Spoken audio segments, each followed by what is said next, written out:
就乌克兰问题，美国和俄罗斯如今展开了激烈的较量。拜登企图利用军事上的支持怂恿乌克兰对俄罗斯发起攻击，并且以此为契机与多个盟友国一起对抗俄罗斯。伴随着时间的推移，顿巴斯地区已经被部署了大量的乌克兰军队，而作为战斗民族的俄罗斯也不甘示弱，近期加大力度部署俄罗斯军队前往顿巴斯地区。厮杀的同时，外交绞杀战也开始了。为了跟随美国的步伐，向美国示好，目前波兰、德国、捷克等国家开始学习此前美国驱赶俄罗斯外交官那套。近日来，多国累计驱逐了不下10名俄罗斯外交官，尤其是捷克这个小国，打着怀疑俄罗斯特工参与了2014年福尔贝地居民点弹药库爆炸一事的借口，将俄罗斯驻捷克大使馆的多名工作人员视为情报人员。捷克此举摆明了就是没事找事儿，为了向俄罗斯发难随便找的一个理由罢了，其目的就是向美国靠近。军事上的不甘示弱，外交上的你来我往，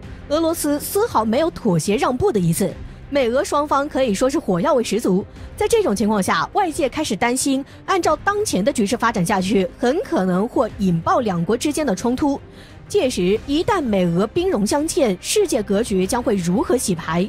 顺着这个问题来思考，实际上所有人都应该认清一个现实，那就是无论哪国最终会赢得胜利，结果都必定是两败俱伤。要知道，美国和俄罗斯同样身为全球大国，同样拥有核武器，真要是交战，战略核打击很可能是无法避免的。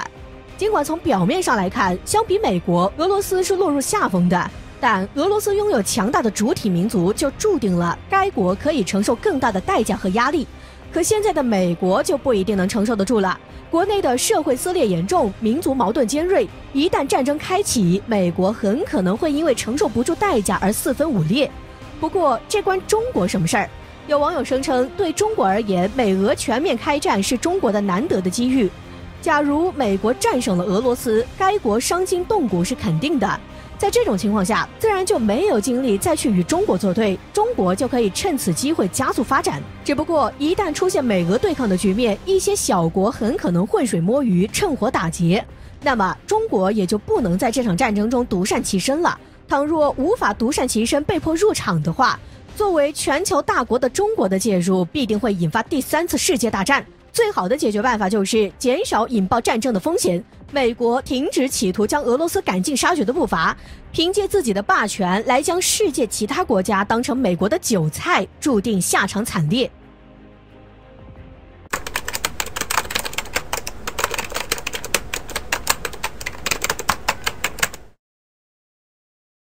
近期可以明显看出，美军在南海的活动次数越发频繁。先是罗斯福号航母战斗群来南海对中国示威，紧接着又从日本空军基地起飞4架 F-16战机前往南海配合罗斯福号航母战斗群的活动，甚至在 RC-135W 电子侦察机进入南海抵近侦察的当天，从菲律宾克拉克空军基地派出了一架 P-8A 反潜巡逻机也前往南海侦察。要知道，从菲律宾基地起飞抵达南海展开活动的美国空军侦察机实际上非常少，不仅是碍于美国与菲律宾之间的关系，也是因为在当前如此敏感的时刻，这无异于是向外界释放危险信号。美国为了针对中国，一直希望与中国周边国家拉近关系，日本、澳大利亚、印度甚至是菲律宾都是美国需要拉拢的对象。从这个角度来看，难不成菲律宾已经与美国达成共识，准备一起对抗中国了？在分析看来，不是没有这种可能。毕竟菲律宾下一任总统大选即将开始，杜特尔特想要获得国内大量亲美势力的支持，就必须要与美国靠近。当然，不管菲律宾是否已经站在中美之间选边站了，一个小小的菲律宾还不足以掀起什么大浪。我国需要思考的是，如今面对美军的步步紧逼，应该如何应对？如果说是展开大规模的军事演习，事实上，在罗斯福号航母进入南海自由航行的第一时间，我国就已经派出了辽宁舰前往西太平洋展开训练。可中国的反击却并没有使美军立即退出南海，反而派出一艘战舰靠近辽宁舰，试图获取相关情报。可见，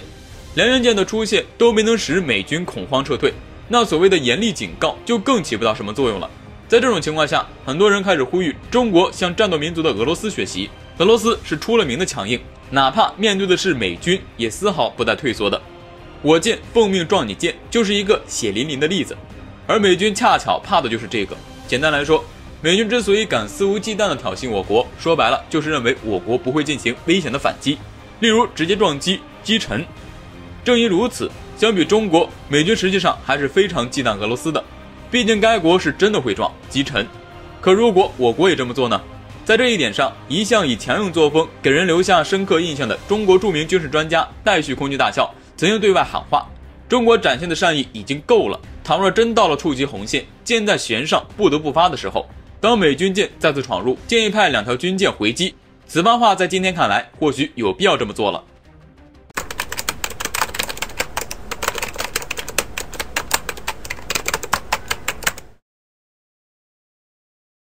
在多次和美国对涉台问题指手画脚之后，日本首相菅义伟态度突然大转弯，表态日本不会军事介入台海冲突。在和拜登会晤后，菅义伟又改变主意了。其实这波是进2退1。前不久，菅义伟到拜登面前联合发布涉台联合声明，之后回国后又开始试图为局势降温。对此，有分析人士认为，日本是想采取模糊立场两头吃，就连美国都采取模糊战略，日本更不敢带头。而中国人的心态较之前也有很大不同，很多人甚至有些失望，表示求你介入，正好新账旧账一起算。当然，玩笑归玩笑，战术上还是需要重视，日本此举千万要警惕，切勿上当。其实日本不会军事介入这一说法是被曲解的，当时菅义伟原话是，美日联合声明中完全没有预设军事介入台海局势等内容。而之前他还在记者会上表示，美日详谈了台海局势，细节不便细谈，但其实这似乎就表明美日就台海问题达成了一些共识，并且立场性沟通。而且要注意，